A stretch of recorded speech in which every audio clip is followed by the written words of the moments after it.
Encerramos o nosso bloco anterior, deixando uma pergunta no ar a respeito do quarto poder. Até que ponto as redes sociais têm essa mesma contribuição do quarto poder? De que forma ela está trabalhando esse quarto poder? Vamos agora com Germano Ramalho responder sobre isso. O quarto poder, ele tinha uma força de convencer as pessoas e o próprio poder de fazer aquilo possivelmente que era do próprio interesse do quarto poder, das empresas de comunicação, as ideias que eu falava aqui dos jornalistas de bem, enfim. Mas a sociedade brasileira, ela lutou por muitos anos para acabar com o silêncio, ou seja, ela foi silenciada no período de 64 até 95. Depois, nós tivemos a promulgação de uma Constituição, onde, acima de tudo, a liberdade de expressão, o acesso à informação, o conhecimento, foram bens adquiridos através de uma Constituição, e a partir desse momento, tudo foi feito para que as pessoas tivessem acesso a esse conhecimento, a essa informação. Ou seja, com a evolução das tecnologias, de repente, você começa a receber, como hoje nós recebemos, informação de todo tipo. E isso diminuiu esse quarto poder, ou seja, o ímpeto desse quarto poder, que tinha toda essa capacidade de influência, que tinha toda essa capacidade de conduzir a política, enfim, todas as áreas. Diminuiu na proporção que as pessoas começaram a verificar que elas próprias poderiam se comunicar e criar, através das redes sociais, conceitos dos mais diversos. Isso foi provado, inclusive, na campanha presidencial de 2018. Ser repórter, ser editor de jornalismo. Exatamente. Não precisou de editor, não precisou de repórter, não precisou de ir para a rua pesquisar ninguém, porque as pessoas naturalmente estavam se declarando. E aí quem, por exemplo, usou a inteligência desse sistema artificial, apesar de ser artificial do ponto de vista virtual, mas declarações próprias, reais. Foi buscar essas informações, se municiou dessas informações e respondeu ao anseio dessa população inteira que estava ali, flutuando, precisando de uma liderança. Mas aí eu lhe pergunto, quem é mocinho e quem é bandido nessa história? Ninguém. Não existe. Não existe. Existe a inteligência de alguém que se aproveitou de um interesse coletivo para dar resposta a esse interesse coletivo. Em recente decisão, o STF, com relação à publicação da matéria considerada no julgamento como pretenso fake news, criou um amplo debate, inclusive sobre a censura. Qual a sua visão, qual a sua análise nessa ótica com a história da revista Cruzoé e tirar do ar e etc? Sem dúvida. Sem dúvida. O Supremo Tribunal Federal jamais poderia ter cometido tamanha falha enquanto instituição de poder.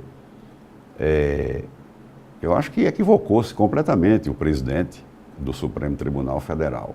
Primeiro, não é papel do Supremo Tribunal Federal, conforme suas competências constitucionais, agir nesse sentido.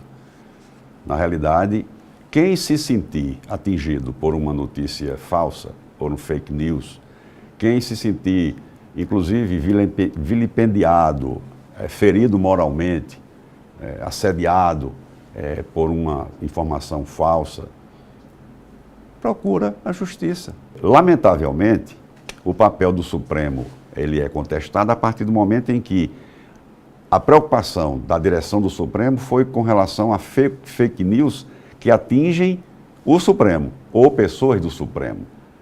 Então, peraí, e onde é que fica a questão da suspeição? Ora, primeiro, não é papel do Supremo investigar. Quem investiga de acordo com a Constituição é o Ministério Público. Tanto que, eu vou lhe passar aqui um dado extremamente perigoso. Eu nunca vi na história do Brasil, e acredito que você também não tem esse registro, e é bom que os seus telespectadores alertem para esse sentido, Eu nunca vi na história do Brasil o povo ir para a rua contestar o Supremo Tribunal Federal. Quer dizer, como aconteceu recentemente nas principais cidades do Brasil, contestar o Supremo e alguns membros do Supremo. Isso é muito perigoso, Miriam, do ponto de vista de um Estado democrático de direito como o nosso. Mas voltando um pouco para a história da censura, o que você acha que fez o ministro Alexandre de Moraes ter suspendido, ter censurado a revista e depois ter voltado atrás? Ele abusou do poder. Ali ficou tipificado abuso de poder. Ele abusou do poder, no momento em que, intempestivamente, ele manda retirar as matérias, né, do site da revista e do site do blog. Ora, ele não podia fazer isso. Mas você acredita que, diante de tudo isso que ocorreu recentemente, a liberdade de imprensa está ameaçada? Não, de maneira nenhuma. Nós temos que lutar, continuar exercendo nossa liberdade de expressão, especialmente os jornalistas, sem medo nenhum do Supremo. Porque tem outro aspecto. O Brasil, Miriam, é signatário de vários tratados internacionais. E existem proteções para que nós, jornalistas, para que a imprensa, né, tenha essa capacidade de exercer com plenitude essa liberdade de expressão, não só com base na nossa Constituição, mas com base também em documentos internacionais. Então, de repente, se qualquer membro de qualquer empresa de comunicação se sente ameaçado, como houve agora contra a revista Cruzoé e o antagonista, se sente ameaçado e você não tem como discordar do Supremo, porque aí, enfim, é entregar a galinha à raposa. Você vai a um tribunal internacional, você vai a um segmento internacional e denuncia. Isso para o Brasil é péssimo, por isso que eu estou dizendo a você, sem medo de errar.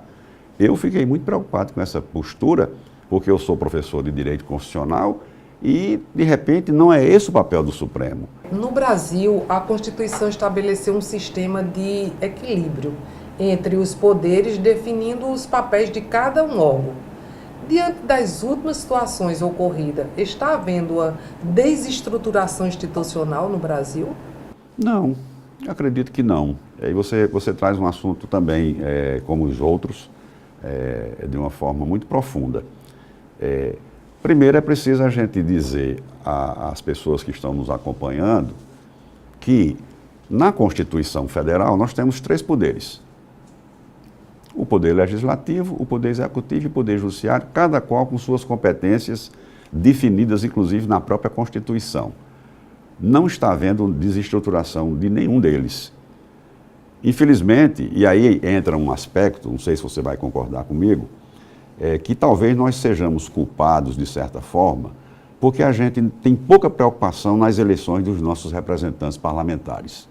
Ou seja, na proporção em que eu não me preocupo em escolher bem um deputado federal, um senador da República, um deputado estadual, um vereador, na perspectiva de que aquele que eu estou escolhendo ou aquela que eu estou escolhendo vai representar bem, com uma postura ética, uma postura moral, o seu papel político lá na instituição, a gente corre um risco, como estamos passando aí, de desvio de função. Ou seja, eu sou presidente do Supremo e acho que sou o dono do Supremo.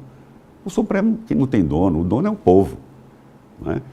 Mas com relação à desestruturação dos poderes, eu acredito que de forma nenhuma. Os poderes continuam os mesmos. Agora, como dizia recentemente um professor de Direito de São Paulo, é lamentável a diferença da qualidade dos nossos ministros de hoje para alguns ministros de 20 anos atrás.